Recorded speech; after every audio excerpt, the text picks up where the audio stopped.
ବାନପ୍ରସ୍ଥ ପରି ଦୀକ୍ଷା ଧରିବ ଶ୍ରୀ ତୈଳ ଆମିଷକୁ ମନରୁ ତ୍ୟଜିବ।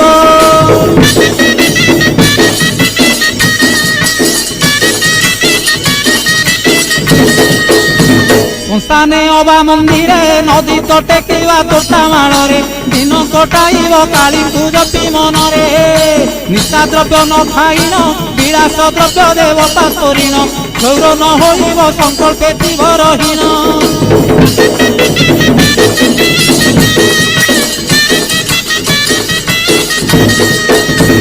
ନ ଚଢ଼ି ଯାନ ବାହାନ ଜୋତା ଦିନ ପିନ୍ଧିବ ଚରଣ ଖରା ବର୍ଷା ସହି ବାଦେ କରିବ ଗମନ।